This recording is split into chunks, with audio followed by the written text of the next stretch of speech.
Hello friends, Shashi Agarwal channel के अंदर मैं doctor Shashi Agarwal welcome on. आज का जो हमारा टॉपिक है that is the basics of investment. और ये जो टॉपिक है काफी सारे सब्जेक्ट्स के अंदर रेलेवेंट है। फाइनेंशियल प्लानिंग के अंदर रेलेवेंट है, फंडामेंटल ऑफ इन्वेस्टमेंट के अंदर ये रेलेवेंट है, और उसी तरह ये जो है सेपम के अंदर भी जो है रेलेवेंट है। और अगर आपको मेरा ये एफर्ट सही लगता है तो डू लाइक माय वीडियो, इसको शेयर कीजिए और मेरे चैनल शशि अग्रवाल को सब्सक्राइब कीजिए। तो ये मेरी ऐप है, एडिसम ऐप, जिसको आप गूगल प्ले स्टोर से आसानी के साथ डाउनलोड कर सकते हो। ये ऐप जो है आपको इकोनॉमिक्स, कॉमर्स एंड मैनेजमेंट का काफ़ी सारा फ्री स्टडी मटेरियल और काफ़ी सारा फ्री मॉक टेस्ट प्रोवाइड करती है, और उसी के साथ ही काफ़ी सारे स्ट्रक्चर्ड कोर्सेज भी अवेलेबल हैं। तो फंडामेंटल ऑफ इन्वेस्टमेंट का भी फुल फ्लेज कोर्स यहाँ पे अवेलेबल है, तो इसको आप डाउनलोड कर सकते हो। तो सबसे पहले हम देखते हैं इन्वेस्टमेंट का मतलब क्या है। देखो, जब हम निवेश करते हैं, इन्वेस्टमेंट का मतलब है निवेश करना। हम निवेश क्यों करते हैं? हम देखो, निवेश का मतलब होता है कि किसी चीज के अंदर हम अपने पैसों को लगाते हैं, और वहां पे हमारा जो ऑब्जेक्टिव होता है कि हमारी जिस चीज के अंदर भी हमने इन्वेस्टमेंट की है वहां से हमें एडिशनल इनकम हो। या जैसे मान लो अगर हमने 100 रुपए की चीज खरीदी है तो कल को 150 की हो जाए। तो investment involves employment with of funds, कि इन्वेस्टमेंट के अंदर हम फंड्स की एम्प्लॉयमेंट करते हैं, और वहां पे हमारा जो मेजर ऑब्जेक्टिव होता है, बेसिक ऑब्जेक्टिव होता है, एडिशनल इनकम मिले और साथ के साथ ग्रोथ इन वैल्यू होनी चाहिए। देखो, यहाँ पे जब हम निवेश करते हैं तो इसके अंदर होता है कि जब हम निवेश करते हैं, जब हम किसी चीज के अंदर पैसा लगाते हैं तो हमें रिवॉर्ड मिलना चाहिए। रिवॉर्ड के अंदर क्या है? एडिशनल इनकम मिले और उसकी वैल्यू के अंदर ग्रोथ होनी चाहिए। इन्वेस्टमेंट का मतलब है कि देखो, जब हम उसके अंदर पैसे लगाते हैं और वो पैसे हमने सेव किए होते हैं, उस चीज के अंदर हम इन्वेस्ट करते हैं ताकि फ्यूचर के अंदर हमें रिवॉर्ड मिलेगा। और जब भी हम निवेश करते हैं तो देखो, अगर जैसे गवर्नमेंट, जैसे बैंक के अंदर हम पैसा रखते हैं तो वो सेफ होता है, वहां पे रिस्क कम होता है। बट अदरवाइज हम किसी भी चीज में निवेश करते हैं तो वहां पे रिटर्न, क्योंकि रिटर्न तो मिलती है, चाहे बैंक के अंदर भी, हम गवर्नमेंट बैंक के अंदर भी रखते हैं तो वहां पे भी हमें रिटर्न मिलती है, बट रिस्क जो होता है लो होता है। तो every investment involve return and risk, वहां से हमें रिटर्न भी मिलती है और रिस्क भी होता है। रिस्क इस बात का होता है कि जैसे हम शेयर मार्केट में पैसा लगाते हैं तो हो सकता है कि कल को अगर हमारे शेयर की वैल्यू मतलब कम हो जाती है, तो वो रिस्क होता है। तो इन्वेस्टमेंट के अंदर देखो, यहाँ पे हमने करंट, आज की डेट में हमने अपना पैसा जो है किसी चीज के अंदर लगाया है ताकि फ्यूचर के अंदर हमें रिवॉर्ड मिले। We can say that investment is the current commitment of funds for a period of time in order to drive a future flow of funds that will compensate for the invest।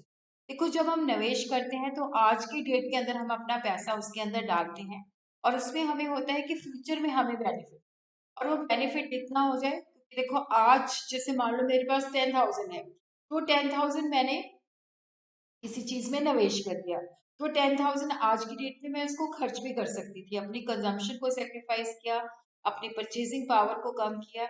और देखो, जब मैं निवेश करती हूँ तो उसके साथ अनिश्चितता भी जुड़ी होती है, अनसर्टिनिटी भी जुड़ी होती है। तो मुझे इतना रिवॉर्ड मिलना चाहिए कि जो मैंने ये अपनी कंजम्पशन सेक्रीफाइस की है, जो अपनी परचेजिंग पावर लॉस की है, जो अनसर्टिनिटी है, उसको वो मुझे कंपनसेट करे, जो एक निवेशक है। इसी तरह देखो, जैसे एक व्यक्ति है, अगर वो सैलरी का कुछ हिस्सा जो है फिक्स डिपॉजिट के अंदर डालता है, हम किस तरह से निवेश कर सकते हैं? या कोई रियल एस्टेट के अंदर वो पैसे लगाता है, या कोई गवर्नमेंट बॉन्ड के अंदर वो पैसे लगाता है, तो हम कहते हैं कि वो निवेश कर रहा है, क्योंकि उसने क्या है कि आज की डेट में अपना पैसा जो है इन एरियाज के अंदर इन्वेस्ट किया है, और वहां पे अपनी कंजम्पशन भी सेक्रीफाइस किया है, और उसके साथ क्या है, वो अनिश्चितता को भी बियर करता है, रिस्क भी लेता है। इन्वेस्टमेंट को हम इस तरह से क्लासिफाई कर सकते हैं: economic investment, general investment, financial investment, business investment. Economic के अंदर जब हम इन्वेस्टमेंट को डिफाइन करते हैं तो देखो, यहाँ पे क्या है कि जो कैपिटल गुड्स हैं उनको हम परचेज करें हैं, ये नहीं है कि हम उनको कंज्यूम करें, उनसे हम फर्दर प्रोडक्शन करें। जैसे हमने मशीनरी परचेज की, उससे चीजें बनाई और बेची। ठीक है। इन्वेस्टमेंट जब हम इकोनॉमिक के अंदर इन्वेस्टमेंट का मतलब समझते हैं तो net addition to the economy's capital stock, कि जो हमारे पास कैपिटल स्टॉक पहले से पड़ा हुआ है, जब उसके अंदर नेट वृद्धि होती है के बेसिस पे हम चीजों को मैन्युफैक्चर कर सकते हैं, तो वो इकोनॉमिक इन्वेस्टमेंट कहलाती है। When we are spending money on the purchase of new or replacing the capital asset of the company, it's a necessity for the production of goods and services. देखो, organisation के अंदर हमारे पास machinery है, अगर उसकी जगह पे हम न्यू मशीनरी रिप्लेस करते हैं या हम एडिशन करते हैं, न्यू मशीनरी और लेके आते हैं ताकि हम फ्यूचर के अंदर चीज़ों को और ज़्यादा प्रोड्यूस कर सकें। तो economic investment implies the formation of new and productive capital. देखो, यहाँ पे जो हम इन्वेस्टमेंट कर रहे हैं प्रोडक्टिव कैपिटल के अंदर कर रहे हैं, जिसके बेसिस पे क्या है कि हम नई चीजें बना सके, प्रोडक्शन कर सके। यहाँ पे economic investment implies the formation of new and productive capital in the form of new construction, जैसे हमने न्यू कंस्ट्रक्शन की है, न्यू प्रोड्यूस ड्यूरेबल इक्विपमेंट है जैसे प्लांट एंड मशीनरी है, इन्वेंट्री है, human capital.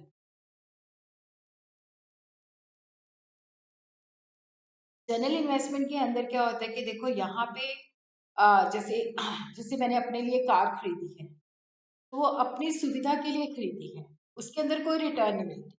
Like an individual is buying car for himself, तो ये जो है जनरल इन्वेस्टमेंट है, यहाँ पे हमने फंड्स लगाए हैं बट हमें कोई रिटर्न नहीं मिलती, इससे हमारी लाइफ जो है कन्वीनियंट हो जाती है।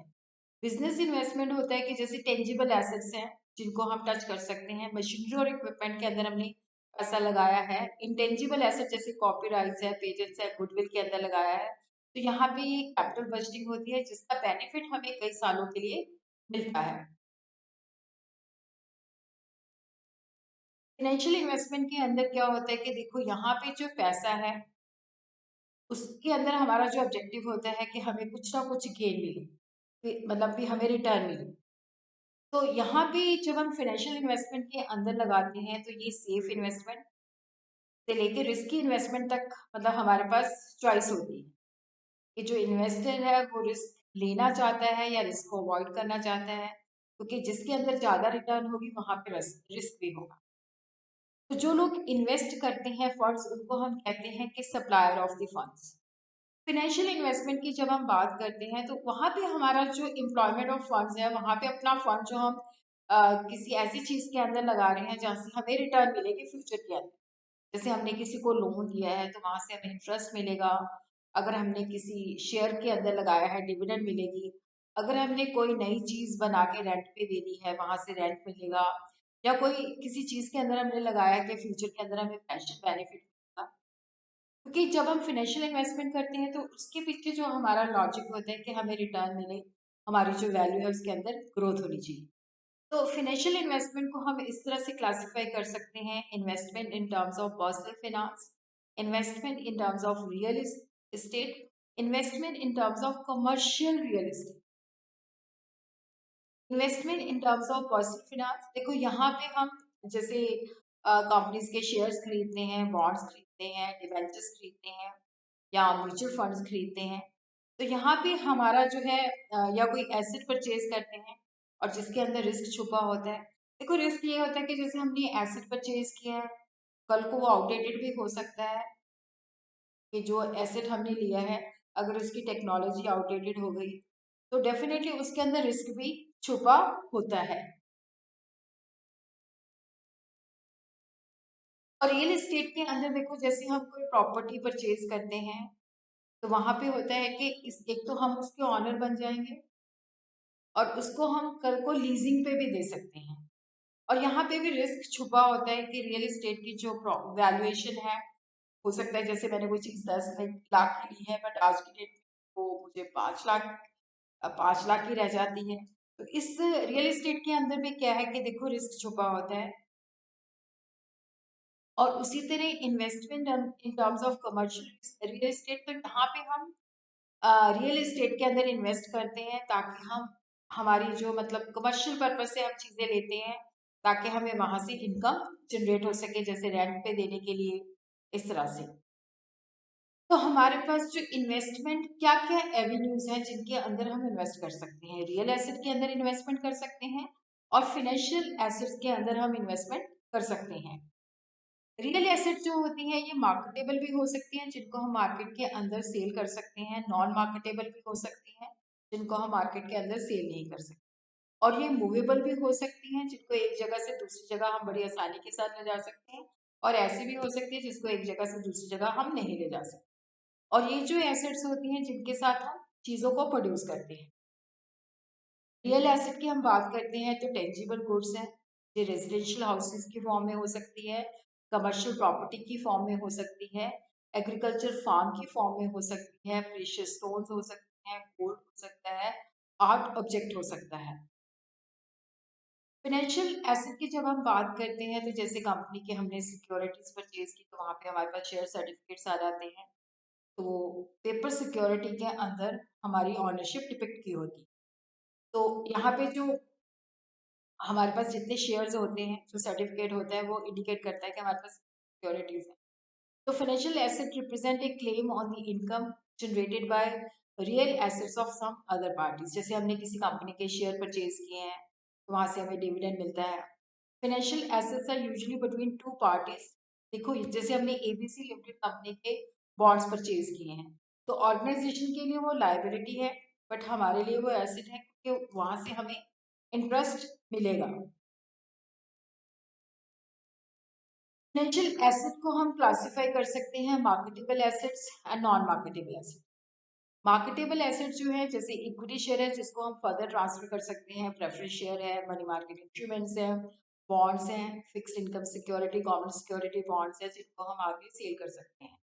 जैसे बैंक के अंदर हम डिपॉजिट करते हैं वो किसी को ट्रांसफर नहीं कर सकते, पोस्ट ऑफिस के अंदर हमारे डिपॉजिट्स होते हैं वो हम किसी को ट्रांसफर नहीं कर सकते, नेशनल सेविंग सर्टिफिकेट्स होते हैं जो हम किसी को ट्रांसफर नहीं कर सकते, एम्प्लॉय प्रोविडेंट फंड होता है जो हम किसी को ट्रांसफर नहीं कर सकते, पब्लिक प्रोविडेंट फंड जो है वो भी हम किसी को ट्रांसफर नहीं कर सकते। कमोडिटी भी आजकल एक न्यू फॉर्म ऑफ इन्वेस्टमेंट है। कमोडिटी के अंदर भी wheat, sugar, potato, coffee, metal वगैरह जो है, gold, silver, aluminium and copper, इसी तरह cotton, crude oil and foreign currency. तो यहाँ पे national company and derivative exchange limited है जो कि 2003 के अंदर सेटअप की गई है ताकि कमोडिटीज के अंदर हम इन्वेस्टमेंट कर सकें। तो अब हम देखते हैं कि what is the difference between investment versus speculation. तो जो इन्वेस्टमेंट हम करते हैं वहां पे रिटर्न का होता है, लॉन्ग समय के लिए करते हैं, कम से कम जो इन्वेस्ट है उसको 1 साल के लिए रखना है। स्पेकुलेशन जैसे सट्टा लगाना तो वहां पे शॉर्ट टर्म गेन होता है। स्पेकुलेटर जो होता है वो थोड़ी देर के लिए रखता है, जैसे उसको लगता है कि ज्यादा पैसा मिल रहा है वो सेल कर देता है क्योंकि वहां पे उसको होता है क्विक मुनाफा कमाना है। Speculation has a short term objective. जो सट्टा लगाता है वो थोड़े दिनों के लिए, फ्यू मंथ्स के लिए रखता है, और शॉर्ट इंटरवल के बाद वो अपनी मनी को स्विच करता रहता है क्योंकि वहां पे उसको होता है क्विक मनी उसने कमानी है। देखो जब हम इन्वेस्टमेंट करते हैं तो वहां पे हमारा जो पर्पस होता है मॉडरेट रिस्क या लिमिटेड रिस्क, लेकिन स्पेकुलेशन के अंदर हमें क्विक रिस्क, क्विक रिटर्न चाहिए होती है, तो यहाँ पे वो हाई रिस्क होता है। इन्वेस्टमेंट के अंदर हमें मॉडरेट रिटर्न मिलती है, लेकिन स्पेकुलेशन के अंदर हाई रेट ऑफ रिटर्न और हाई रिस्क भी वो लेता है। इन्वेस्टमेंट के अंदर वो केयरफुली फर्म का भी प्रोस्पेक्ट वगैरह चेक करता है। स्पेकुलेशन के अंदर देखो जो डिसीजन होते हैं मार्केट टिप्स के अंदर होते हैं कि ये जो चीज़ है ज़्यादा जाएगी, थोड़े दिनों के अंदर ये और ऊंची जाएगी, र्यूमर्स होती हैं लेकिन केयरफुल एवेल्युएशन नहीं होती।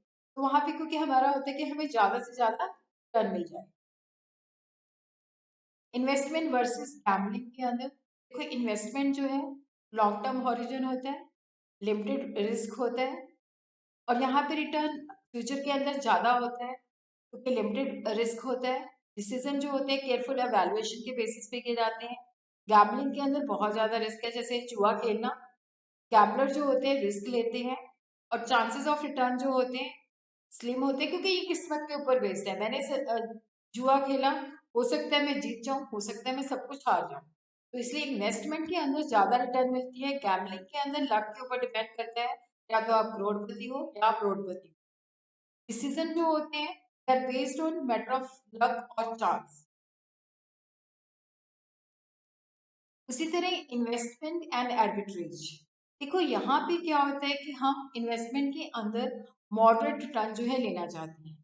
लेकिन आर्बिट्रेज के अंदर क्या होता है कि जैसे मान लो ए शेयर है, तो मैंने देखा कि जो दिल्ली की मार्केट है वहां पे वो 110 का है, लेकिन जो बॉम्बे की मार्केट है वहां पे वो 105 का है।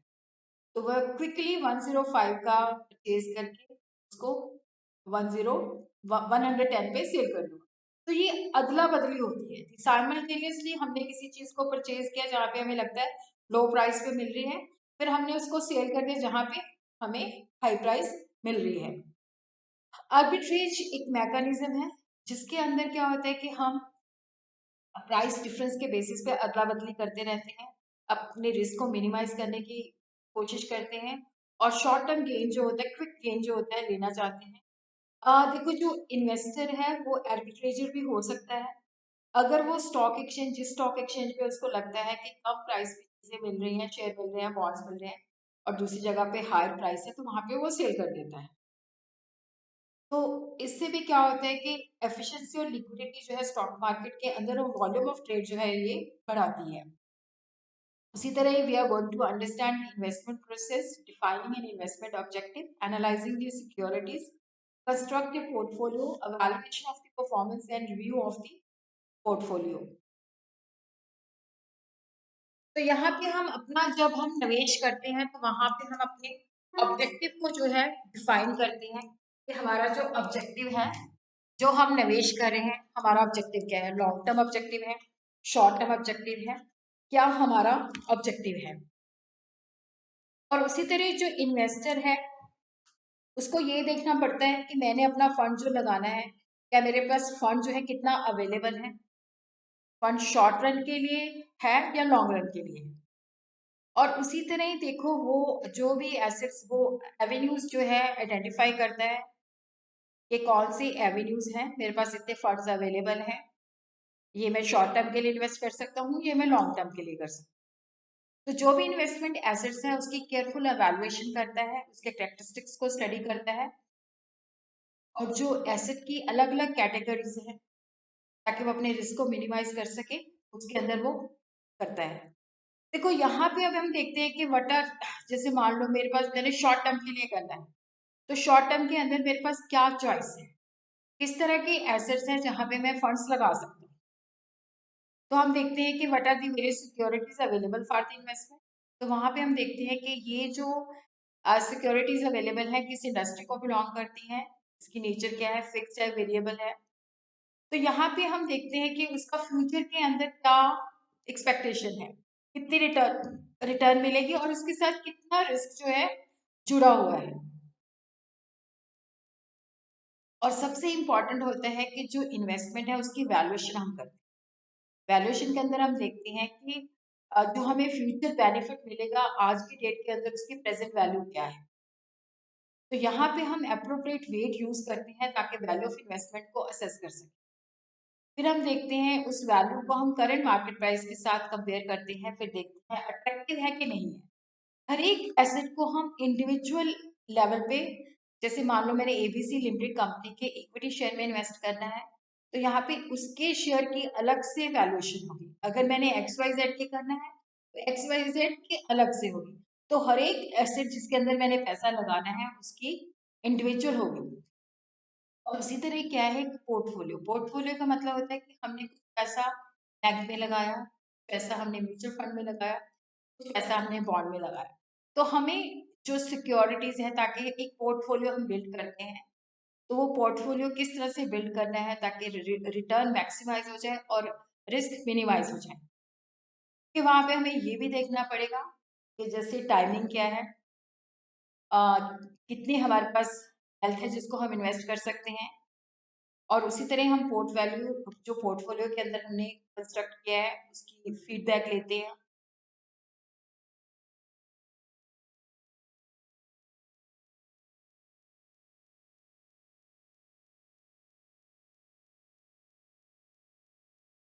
और उसी तरह देखो, जो इन्वेस्टमेंट की एलिमेंट्स है, यहाँ पे जैसे पोर्टफोलियो हम कंस्ट्रक्ट करते हैं, तो मोस्ट इम्पॉर्टेंट जो कंसिडरेशन होती है इन्वेस्टमेंट की वैल्यूएशन करना, कि फ्यूचर के अंदर हमें प्रेजेंट वर्थ कितनी मिलेगी, उसको जो भी हमें लगता है कि इसकी प्रेजेंट वर्थ है उसको हम कंपेयर करते हैं, हर एक इंडिविजुअल को हम जो है सेपरेटली जो है उसकी असेसमेंट करते हैं। जब हम इन्वेस्टमेंट करते हैं तो देखो सबसे पहले हम निवेश क्यों करते हैं, वहां पे रिटर्न कितनी मिलेगी, expectation of the return, risk कितना है उसके अंदर, टाइम पीरियड होता है कि कितनी देर के लिए हम उसके अंदर अपना पैसा जो है इन्वेस्ट कर सकते हैं, जिस चीज के अंदर हम इन्वेस्ट कर रहे हैं क्या वो लिक्विड है, क्या अगर हमें कल को पैसे की जरूरत पड़ती है तो क्या हम उसको इमीडिएटली कैश में कन्वर्ट कर सकते हैं। जैसे म्यूचुअल फंड्स है, इक्विटी लिंक्ड सेविंग जो स्कीम्स हैं, तो अगर हम वहां पे करते हैं तो एटीसी के अंदर बेनिफिट मिलता है। क्या अगर हम इस तरह के शेयर सिक्योरिटीज या बॉन्ड्स के अंदर इन्वेस्ट करते हैं तो क्या हमें टैक्स के अंदर भी कोई बेनिफिट मिलता है। जब हम निवेश करते हैं तो सबसे ज़्यादा जो हमारा ऑब्जेक्टिव होता है रिटर्न मैक्सिमाइज होनी चाहिए, सेफ होनी चाहिए, हमारी जो जो भी जिस चीज़ के अंदर हम निवेश करें उसकी ग्रोथ होनी चाहिए, हमें इनकम मिलनी चाहिए, हमारा रिस्क जो है मिनिमाइज होना चाहिए।